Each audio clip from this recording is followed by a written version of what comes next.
시편 19편 7절부터 14절까지 말씀입니다. 제가 읽도록 하겠습니다. 여호와의 율법은 완전하여 영혼을 소성시키시며 여호와의 증거는 확실하여 우둔한 자를 지혜롭게 하며 여호와의 교훈은 정직하여 마음을 기쁘게 하고 여호와의 계명은 순결하여 눈을 밝게 하는도다. 여호와를 경외하는 도는 정결하여 영원까지 이르고 여호와의 법도 진실하여 다 의로우니 금 곧 많은 순금보다 더 사모할 것이며 꿀과 송이꿀보다 더 달도다. 또 주의 종이 이것으로 경고를 받고 이것을 지킴으로 상이 크니이다. 자기 허물을 능히 깨달은 자가 누구리요? 나를 숨는 허물에서 벗어나게 하소서. 또 주의 종에게 고의로 죄를 짓게 말게 하사 그 죄가 나를 주장하지 못하게 하소서. 그리하면 내가 정직하여 큰 죄가에서 벗어나겠나이다. 나의 반석이시오 나의 구속자이신 여호와여, 내 입의 말과 마음의 묵상이 주님 앞에 연락되기를 원하나이다. 아멘. 우리 한번 옆에 있는 사람들과 이렇게 인사했으면 좋겠습니다. 우리 옆에 있는 사람 얼굴을 한번 보면서 얼굴이 좋아 보이십니다. 더 좋아지시기 바랍니다.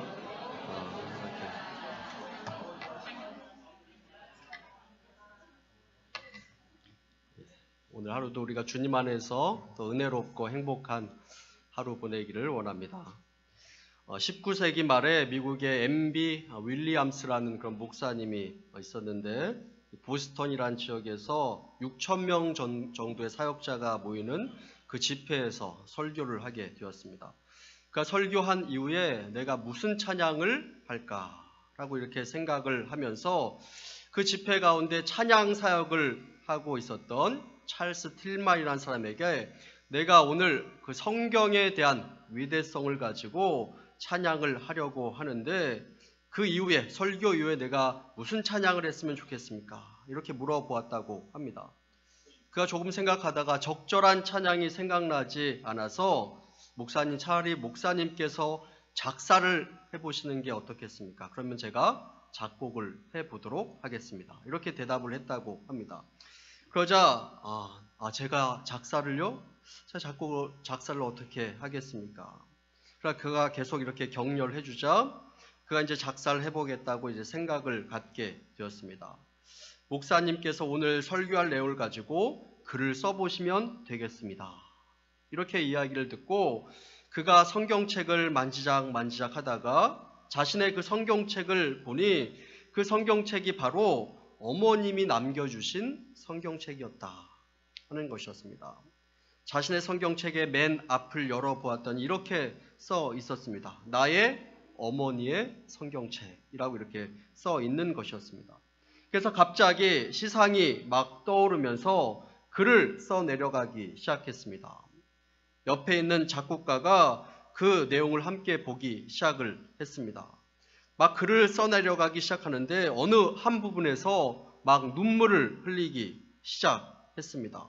옆에 있는 작곡자도 그 내용을 보고 함께 울기 시작했습니다. 그 부분은 바로 이러한 글을 써내려가는 부분이었습니다. 어머님이 읽으며 눈물 많이 흘린 것 지금까지 내가 기억합니다. 여러분 생각나는 찬송가가 있지 않습니까? 그 찬양이 바로 그 유명한 찬송가 199장 나의 사랑하는 책. 나의 사랑하는 책 비록 헤어졌으나 어머니의 무릎 위에 앉아서 재미있게 듣던 말 그때의 일을 지금도 내가 잊지 않고 기억합니다. 귀하고 귀하다 우리 어머님이 들려주셨던 재미있게 듣던 말 이 책 중에 있으니 이 성경심이 사랑합니다. 그 작사가와 작곡자가 함께 이 찬송을 만들어내면서 함께 눈물로 지어낸 그 찬송가가 바로 나의 사랑하는 책이라는 찬송가입니다. 이 세상에 비춰지고 있는 그 자연이 하나님의 일반적인 계시라고 한다면 성경은 하나님의 특별한 계시입니다. 이 성경을 통해서 하나님께서 자기 자신을 드러내셨습니다. 하나님께서는 자신을 이 세상의 자연으로 그리고 성경 말씀으로 나타내 주셨습니다. 시편 19편 말씀에 보면 하나님의 두 가지 선물이 아름답게 시로 잘 표현되어 있습니다. 바로 이 세상의 자연과 그리고 말씀이라는 것이 하나님의 귀한 선물이다라고 이렇게 이야기를 하고 있습니다. 자연을 이야기할 때 하나님의 큰 책이다라고 이렇게 이야기를 합니다. 그래서 자연을 바라보면서 우리가 하나님의 섭리를 바라볼 수 있습니다. 그리고 성경은 작은 책으로 보이지만 하나님의 특별한 은혜를 담고 있다라고 이렇게 이야기를 합니다. 하나님의 특별한 계시를 담고 있는 책입니다. 바로 이 책 속에서 하나님이 하나님의 되심을 증거하고 있고 그 하나님을 만날 수 있는 그 백성들이 그 하나님의 말씀을 통해서 어떻게 살아갈 수 있을 것인가 하는 것을 드러내고 있습니다. 시편 19편의 말씀에 보면 성경이 다양한 명칭으로 불려지고 있는 것을 보게 됩니다. 여호와의 율법으로 이야기되고 있고 여호와의 교훈으로 이야기되고 있고 여호와의 계명으로, 여호와의 도로, 여호와의 법으로 표현되어 있는 것을 보게 됩니다. 그렇다면 이 말씀이, 하나님의 말씀이 우리 삶 가운데 정말 중요한데 어떻게 이 말씀이 우리들에게 특별한 은혜가 되고 또 선물이 되는가 하는 것을 오늘 말씀을 통해서 함께 나눠보기를 원합니다. 첫 번째로 하나님의 말씀은 우리의 영혼을 소성케 하는 선물이다라는 것입니다. 소성시킨다라는 말은 회복시킨다라는 그런 의미입니다. 우리 시편 19편 7절 말씀을 다시 한번 읽어보도록 하겠습니다. 시작.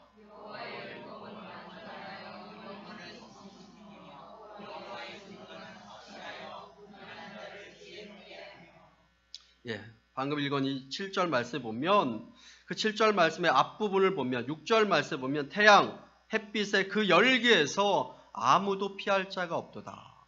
그 은혜에서 피할 자가 아무도 없도다라고 이렇게 이야기를 합니다. 그 태양의 열기에서 아무도 피할 자가 없다고 이야기하는 것처럼 하나님의 은혜도 아무도 피할 수 없는데 하나님의 말씀이 우리에게 임했을 때 우리의 영혼이 다시 생기 있게 살아나며 우리의 영혼이 다시 힘을 얻을 수 있다는 것을 말씀하고 있습니다. 태양은 열과 빛의 원천입니다. 그리고 그 말씀을 통해서 그 생명력의 원천이신 예수 그리스도께서 우리의 영혼을 회복시키는 것을 우리가 말씀을 통해서 경험하게 된다라고 이렇게 말씀을 합니다. 여기에서 소성케 된다라는 그 단어는 영어 성경에서의 의미를 보면 바꾼다, 돌아오게 한다, 회복시킨다, 살아나게 한다라는 그런 의미를 담고 있습니다. 하나님의 말씀을 들으면 우리의 영혼이 살아납니다. 하나님의 말씀을 읽으면 우리의 영혼이 살아나는 것입니다.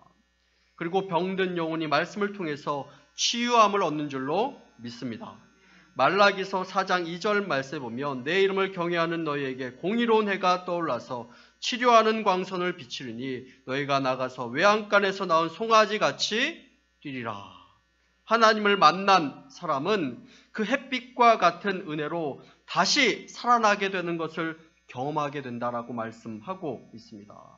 그리고 이 말씀은 신약 시대에서 영혼들이 거듭나게 하는 방편으로 사용되고 있다는 것을 이야기합니다. 베드로전서 1장 23절 말씀에 보면 너희가 거듭난 것은 썩어질 씨로 된 것이 아니요 썩지 아니할 씨로 된 것이니 살아있고 항상 있는 하나님의 말씀으로 되었느니라. 이렇게 말씀을 합니다. 무엇으로 거듭났다고 이야기합니까? 하나님의 말씀으로 거듭났다. 말씀이 우리를 거듭나게 한다. 그리고 거듭나는 것으로 끝나는 것이 아니라 또한 우리가 자라나게 한다라고 이렇게 말씀을 하고 있습니다. 베드로전서 2장 2절 말씀을 함께 읽어보도록 하겠습니다. 시작.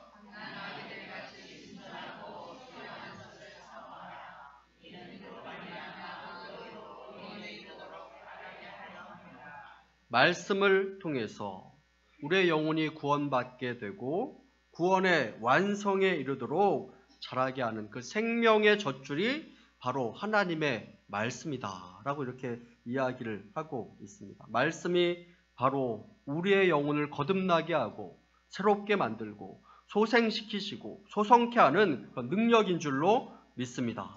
그러면 하나님의 말씀이 우리 삶 가운데 또한 어떠한 의미로서의 선물인지 그 두 번째 의미를 함께 나눠보기를 원합니다. 두 번째로 말씀은 우리의 판단을 지혜롭게 하는 하나님의 선물입니다. 우리의 인생은 수없이 많은 선택과 판단으로 이루어져 있습니다. 미국 사람들은 인생에 대해서 설명할 때 B, C, D 안에 우리의 인생이 다 들어있다라고 이렇게 이야기를 합니다. B, C, D 안에 우리의 인생이 다 들어있고 그 안에서 인생을 다 설명할 수 있다라고 이렇게 이야기를 합니다. B는 출생, 버스를 의미합니다. D는 데스, 죽음을 이야기합니다. 출생과 죽음 사이에 C가 있는데 그 C는 무엇이겠습니까? choice, 선택입니다. 그래서 태어나면서 죽을 때까지 우리는 매 순간 선택을 하면서 살아간다 라고 이렇게 이야기를 합니다. 이따가 무엇을 먹을까? 누구와 대화를 나눌까? 점심은 무엇을 먹을까? 반찬을 많이 먹을까? 적게 먹을까? 이런 것도 우리는 다 선택을 하면서 살아갑니다. 수없이 많은 선택을 하면서 우리는 살아갑니다. 문제는 어떻게 그 선택을 우리가 바르게 할 수 있고 지혜롭게 할 수 있는가 하는 것이 문제입니다. 그런데 바른 선택을 할 수 있도록 하는 것이 바로 지혜다라고 이렇게 이야기를 합니다.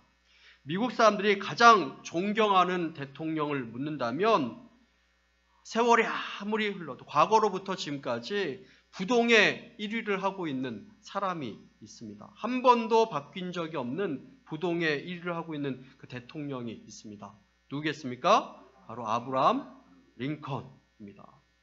링컨에게 한 번은 누군가가 와서 이런 질문을 했다고 합니다. 리더십에서 가장 중요한 것이 무엇입니까? 라고 이렇게 질문을 했다고 합니다. 그러자 이 링컨이 서슴지 않고 이야기를 했다고 합니다. 지혜가 가장 중요하다고 생각합니다. 이렇게 대답을 하자 또 묻습니다. 지혜는 우리가 어떻게 바르게 사용할 수 있겠습니까? 바른 판단을 해야죠. 그렇다면 바른 판단은 어떻게 할 수 있습니까? 틀린 판단도 해봐야죠. 그렇다면 바른 판단과 틀린 판단은 어떻게 알 수 있겠습니까? 그것이 바로 지혜죠. 그 지혜는 또 어디에서 얻습니까? 링컨이 빙그레 웃으면서 이렇게 대답했다고 합니다. 저는 제가 어렸을 때부터 엄마가 읽어준 성경책에서 지혜를 얻을 수 있었습니다. 라고 이렇게 대답을 했다고 합니다.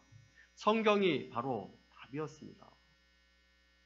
시편 19편 7절 말씀에 여호와의 말씀이 우둔한 자를 지혜롭게 한다라고 이렇게 이야기를 하고 있습니다. 또 시편 19편 8절 말씀을 읽어보기를 원합니다. 시작. 여호와의 교훈은 정직하여 마음을 기쁘게 하고 여호와의 계명은 순결하여 눈을 밝게 하신도다. 눈을 밝게 한다. 지혜롭게 한다. 눈을 밝게 한다. 하나님의 말씀이 그렇게 한다라고 이렇게 말씀을 합니다. 눈을 밝게 한다. 눈이 밝게 되는 것과 반대가 되는 것이 무엇입니까? 눈이 어두워지는 것입니다. 눈이 어두워지면 어떻게 됩니까? 길을 알 수 없고 방향을 알 수 없는 것입니다. 인생의 길과 방향을 알 수 없는 것입니다. 그래서 눈이 밝아진다는 것은 굉장히 중요한 것입니다. 여러분들도 여러분들 이웃들 가운데 주변에 있는 사람들 가운데 혹시 눈이 어두워진 인생 본 적이 있으십니까? 돈에 눈이 어두워진 사람들.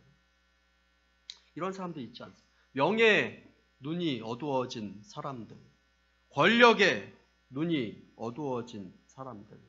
사랑에 눈이 어두워진 사람들. 그래서 우리는 이렇게 이야기합니다. 밝은 판단과 밝은 눈이 필요하다라고 이렇게 이야기를 합니다. 깨끗한 마음이 필요하다라고 이렇게 이야기를 합니다. 그리고 말씀이, 하나님의 말씀이 우리에게 우리들 삶 가운데 빛을 보여주고 우리의 눈을 밝게 하는데 도움을 준다라고 이렇게 말씀을 하고 있습니다. 우리 8절과 9절 말씀을 다시 한번 읽어보도록 하겠습니다. 시작. 여호와의 교훈은 정직하여 마음을 기쁘게 하고 여호와의 계명은 순결하여 눈을 밝게 하시도다. 여호와를 경외하는 도는 정결하여 영원까지 이르고 여호와의 법도 진실하여 다 의로우니 이렇게 말씀하고 있습니다. 이 말씀은 하나님의 말씀은 우리에게 주어진 이 하나님의 말씀은 우리에게 지혜를 주시는 하나님의 선물이다라고 이렇게 말씀을 하고 있습니다. 그것을 마음으로 믿는 여러분들 다 되시기를 간절히 축원합니다. 세 번째로 이 말씀은 우리를 허물에서 보호하시는 하나님의 선물입니다. 지금까지 우리는 말씀이 우리의 영혼을 새롭게 하고 우리가 바른 판단을 할 수 있는 지혜를 준다라고 이렇게 이야기를 나눴습니다. 또한 이 말씀의 은혜는 궁극적으로 우리를 보호해주는 축복이 있다라고 이렇게 이야기를 합니다. 11절 말씀이 그것을 우리에게 알려주고 있습니다. 11절 말씀을 함께 읽어보겠습니다. 또 주의 종이 이것으로 경고를 받고 이것을 지킴으로 상이 크니이다. 여기에서 이야기하는 이것으로 경고를 받고 이것을 지킴으로 상이 크니이다 라고 이렇게 이야기를 하는데 이것이 무엇일까요? 이것이 무엇일까요? 이것이 바로 하나님의 말씀입니다. 이 말씀을 지킴으로 경고를 받고 말씀을 지킴으로 상이 크다라고 이렇게 말씀을 하고 있습니다. 그래서 우리는 하나님의 말씀을 가까이 하고 말씀을 잘 알아야 합니다. 그리고 12절과 13절 말씀에도 보면 함께 읽도록 하겠습니다. 자기 허물을 능히 깨달을 자가 누구리요? 나를 숨는 허물에서 벗어나게 하소서. 또 주의 종에게 고의로 죄를 짓지 말게 하사 그 죄가 나를 주장하지 못하게 하소서. 그리하면 내가 정직하여 내 죄가에서 벗어나겠나이다. 아멘. 여기에 중요한 말 두 가지가 나옵니다. 먼저는 숨은 허물입니다. 숨은 허물이라는 것은 나도 모르게 지은 죄를 이야기합니다. 그리고 13절에 고의로 지은 죄가 나옵니다. 예전 성경에서는 이 표현을 고범죄다라고 이렇게 이야기를 합니다. 고의적으로 범한 죄입니다. 죄는 두 가지가 있습니다. 나도 모르게 범한 죄, 알고도 지은 죄, 이 두 가지가 있습니다. 그런데 하나님의 말씀이 우리를 죄와 허물에서 우리를 지켜준다라고 이렇게 이야기를 합니다. 우리를 지켜줄 수 있는 것이 바로 이 하나님의 말씀이다라고 이렇게 이야기를 합니다. 그래서 무디는 이런 유명한 이야기를 했습니다. 우리가 말씀을 가까이 하면 죄는 도망가고 죄를 가까이 하면 말씀이 도망간다 라는 그런 이야기를 했습니다. 여러분들 요즘 영적인 건강은 어떻습니까? 이런 것들을 한번 측정해 보려면 여러분 최근에 말씀을 얼마나 가까이 하고 있습니까? 그 상태가 바로 여러분들 영적인 건강의 현실입니다. 주일날 한번 말씀을 듣고 그냥 한 주간을 그냥 쭉 살아가십니까? 어떻게 이 세상을 우리가 이길 수 있겠습니까?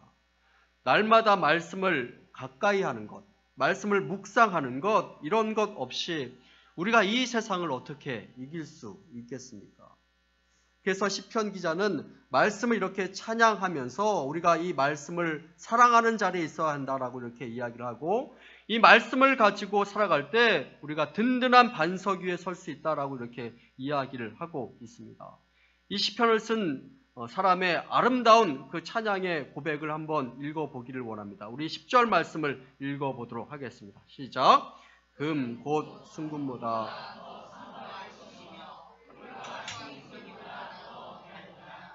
아멘.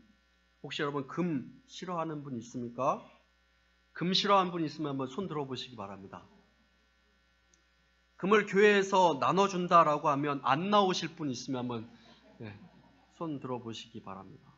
그런데 금, 순금, 정금을 이야기하면서 하나님의 말씀이 금보다, 순금보다 더 사모할 만한 것이 바로 하나님의 말씀이다라고 이렇게 이야기를 하고 있습니다. 여러분 금에 재물에 마음을 빼앗기는 것보다 말씀에 한번 여러분들의 마음을 한번 빼앗겨 보시기를 바랍니다. 여러분, 말씀에 내 마음을 빼앗겨 본 적이 있으십니까? 이 꿀이 얼마나 맛이 답니까? 꿀이 얼마나 답니까? 송이꿀, 그 꿀보다 이 말씀이 더 달다라고 이렇게 이야기를 합니다.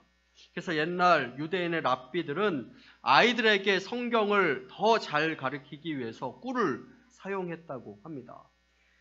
유대인의 전통적인 성경은 양피지로 되어 있고 이렇게 두루마리로 이렇게 되어 있습니다. 근데 이 두루마리로 된 어린이용 성경도 있습니다. 근데 그 성경 밑에 이 꿀을 발라 놓는 것입니다. 그러면 이 아이들이 이 꿀을 핥아 먹으면서 이 말씀을 읽는 것입니다. 그러면서 이 꿀보다 이 말씀이 더 달다라는 것을 체험적으로 그들은 경험하게 되는 것입니다.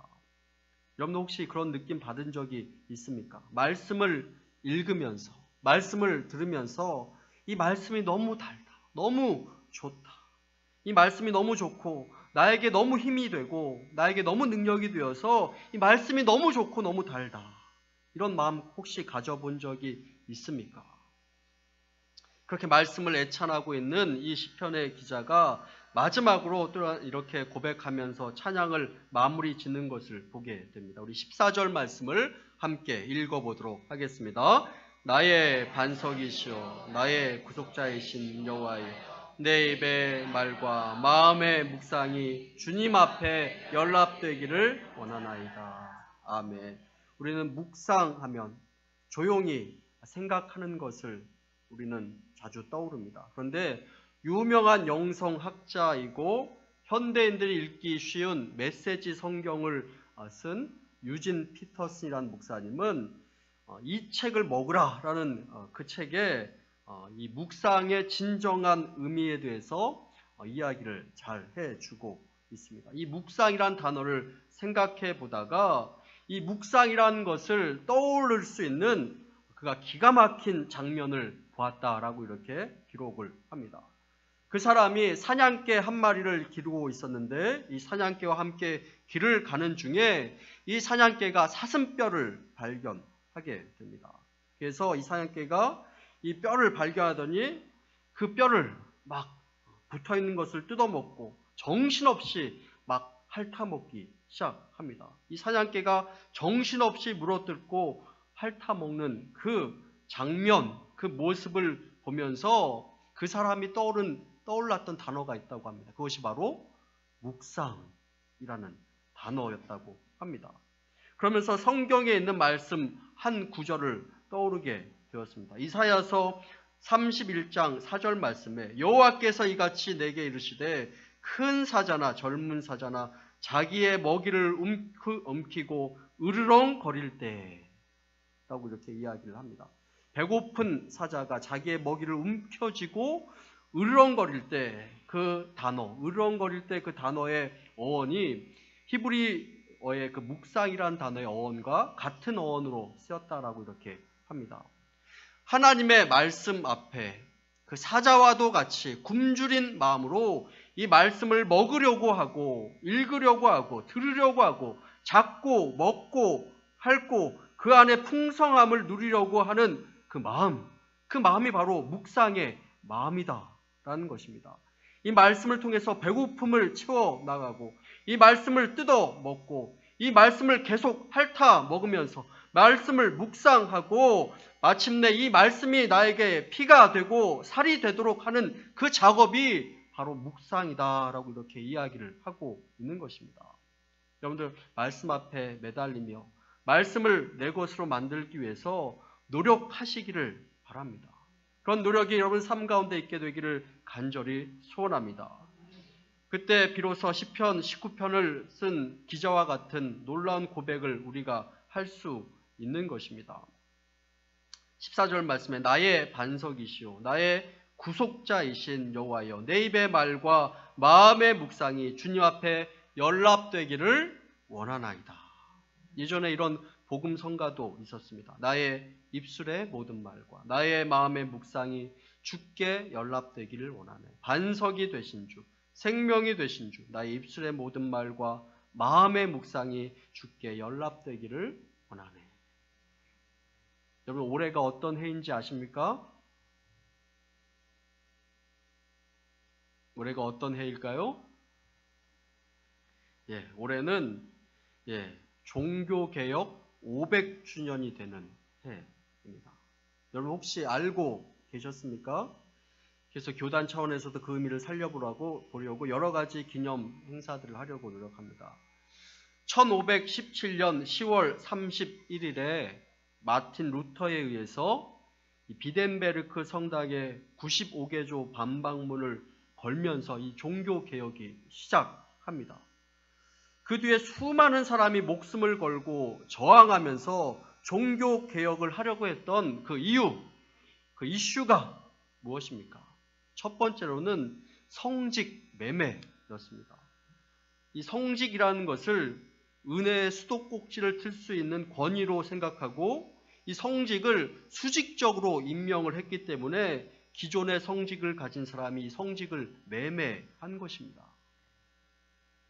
두 번째로 일반 교회 신도들을 눈먼 신앙 갖도록 그들에게 성경을 가르치지 않은 것, 이것이 바로 종교개혁의 두 번째 이유였습니다. 성경을 가르치지 않고 말씀을 가르치지 않고 성도들에게 옳고 바른 것을 가르치지 않았습니다. 세 번째가 형식적인 예배였습니다. 예배를 드리는데 알아듣지도 못하는 그 라틴어를 사용하면서 자기 나라 말을 놔두고 라틴어만 신성하다라고 이렇게 주장하며 알아듣지는 못할 말로 예배를 드리고 설교를 했습니다. 아무도 알아듣지 못했습니다. 형식에 빠진 예배였습니다. 네 번째로 사제들만 성경을 독점했습니다. 사제들만 라틴어 성경을 읽고 일반 신도들에게는 성경을 가르쳐 주지도 않고 읽어보도록 하지도 않았습니다. 그 당시 카톨릭에서는 성경을 금서로 정하고 일반 신도들이 그것을 읽지 못하게 하였습니다. 어렵게 성경을 구한다고 할지라도 라틴어로 되어 있기 때문에 읽을 수가 없었습니다. 이 라틴어는 서양 언어 중에서도 가장 어려운 언어 중에 하나이고 소수의 사람들만 공부해서 알고 있었던 언어였습니다. 성도들이, 신도들이 성경을 모르니 사제들이 자기 마음대로 성경을 해석하고 가르쳤습니다. 그래서 그 사제들만 읽을 수 있었던 그 성경을 일반 신도들도 읽기 위해서 목숨을 건 그 종교개혁이 시작되는 것입니다. 오랜 시간이 지나서 그 열매를 우리가 지금 다 이렇게 누리고 있는 것입니다. 우리 손에 있는 그 성경책 하나하나 다 가지고 있는 그 성경책, 이렇게 우리가 자유롭게 읽을 수 있고 가지고 다닐 수 있었던 그 이유가 바로 이렇게 종교개혁을 위해서 희생했던 그 수많은 사람들의 노력이 있기 때문입니다. 우리가 가지고 있는 이 성경은 종교개혁자들이 그토록 자유롭게 읽고 싶어 했던 그 성경입니다. 이 말씀을 읽기 위해 그토록 많은 피를 흘리고 목숨을 바쳤던 그 성경입니다.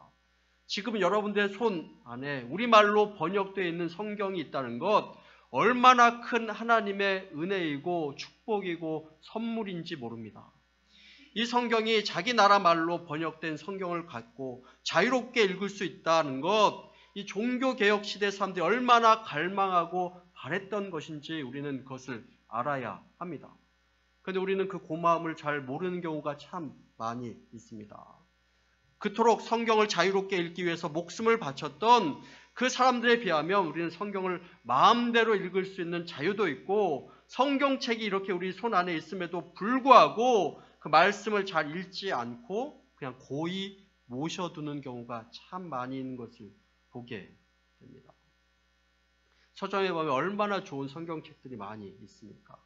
주일날 성경을 보고 일주일 동안 한 번도 보지 않고 그대로 고이 모셔뒀다가 다음 주에 그냥 그것을 빼서 그대로 가지고 오는 분 혹시 이 가운데 있지 않습니까? 혹시 가방 안에 그대로 두셨다가 그 가방 그대로 가지고 오는 분, 그런 분 혹시 있지 않습니까? 성경을 읽지 않으면 여러분들 손해입니다. 과거의 사제들이 성경을 백성들이 읽지 못하게 하면서 그 무지한 백성들을 얼마나 이용했는지 모릅니다. 그런데 요즘은 그렇게 성경을 읽으라 해도 잘 읽지 않는 것을 보게 됩니다. 이 종교개혁의 핵심이 바로 일반 성도들이 성경을 읽을 수 있도록 한 그것이라고 해도 과언이 아닐 것입니다. 그래서 저희 교회에서도 성경 읽기 운동을 좀 하도록 하겠습니다. 올해 우리 모든 성도님들 1독 이상씩 꼭 하시기를 바랍니다. 그리고 1독 하는 대로 우리 교육자들에게 알려주시길 바랍니다. 1독 마치면 2독, 3독, 4독, 5독 쭉 하시기를 바랍니다. 제가 예전에 있던 교회에서 이렇게 성경 읽기 운동을 했는데 1년에 많이 읽으시는 분들은 10독 이상씩을 이렇게 보게 됩니다. 올해 한 번도 그동안 안 읽었던 사람들은 한번 성경 말씀에 푹 빠져 보시기를 바랍니다. 그 송이꿀보다 달도다라고 이렇게 이야기한 그 애찬을 마음에 생각하면서 꼭 한번 읽어보기를 원합니다. 그래서 우리 모든 성도님들이 우리 주일학교 학생들부터 우리 작년에 이렇게 모든 성도님들이 이 말씀을 읽고 이 말씀 가운데 은혜를 누릴 수 있는 그런 한 해가 될 수 있게 되기를 간절히 소원합니다. 성도 여러분, 이 성경은 하나님의 은혜이고 축복입니다. 성경을 읽으십시오. 성경이 우리의 영혼을 소생시킵니다. 소성케 합니다. 회복시킵니다. 성경이 우리를 지혜롭게 합니다. 성경이 우리를 죄를 알게 하고 죄에서 우리를 지켜주고 보호합니다. 말씀을 읽음으로 그 은혜를 다 누릴 수 있는 저와 여러분들 다 되기를 간절히 축원합니다. 함께 기도하겠습니다. 우리 다 함께 한번 합심으로 기도하기를 원합니다. 하나님, 우리에게 하나님의 말씀을 주신 것 감사합니다. 말씀의 그 은혜를 누릴 수 있도록 인도해 주시옵고 말씀을 사랑하도록 하여 주옵소서. 말씀을 통해서 우리의 영혼이 회복될 수 있도록 인도하여 주옵시고 말씀을 통해서 우리에게 지혜를 허락하여 주옵소서. 말씀을 통해서 우리가 죄를 분별하며 죄악에서 떠난 삶을 살아갈 수 있도록 인도하여 주옵시고 말씀을 읽기 위해 그토록 피 흘려 노력했던 사람들의 노력과 헌신을 생각할 수 있도록 인도하여 주옵소서. 우리에게 성경을 읽을 수 있는 자유와 또 성경책을 주신 것 참으로 감사드립니다. 이런 은혜를 허락하여 주셨사오니 열심히 성경을 가까이 하고 읽을 수 있도록 인도해달라고 우리 다 함께 합심으로 한번 기도하기를 원합니다. 함께 기도하겠습니다. 사랑해 주신 은혜 감사드립니다. 함께 우리가 또 말씀과 은혜를 나눌 수 있도록 인도하여 주시니 참으로 감사함을 드립니다. 하나님 축복하여 주옵소서. 은혜를 주옵소서. 하나님께서 주신 은혜로 살아갈 수 있는 우리 모두가 될 수 있도록 인도하여 주옵소서.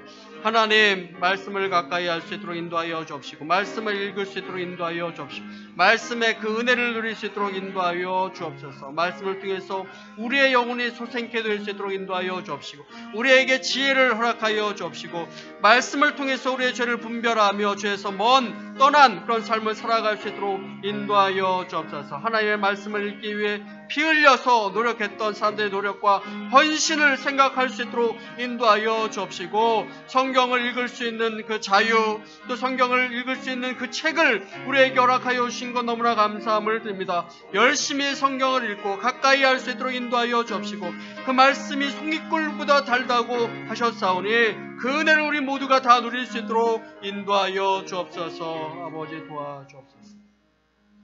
하나님 우리에게 말씀을 주신 것 감사합니다. 하나님의 말씀을 통해서 오는 축복 우리 모두가 누릴 수 있도록 인도하여 주옵소서. 말씀을 통해서 우리의 영혼이 새로워지도록 인도하여 주옵시고 말씀을 통해서 우리가 지혜를 얻도록 인도하여 주옵소서. 또한 이 세상을 살아갈 때 올바른 판단을 할 수 있는 분별력을 저희들에게 허락하여 주옵소서. 말씀을 통해서 죄악도 분별할 수 있도록 인도하여 주옵시고 죄악에서 떠난 삶 살아갈 수 있도록 인도하여 주옵소서. 말씀을 더욱더 가까이 할 수 있도록 인도하여 주옵시고 성경을 우리에게 주시고 우리가 늘 읽을 수 있는 축복을 허락하여 주었사오니 열심히 말씀을 읽으며 말씀을 통해서 오는 축복을 다 누릴 수 있도록 함께하여 주옵소서. 감사드리며 예수님 이름으로 기도합니다. 아멘.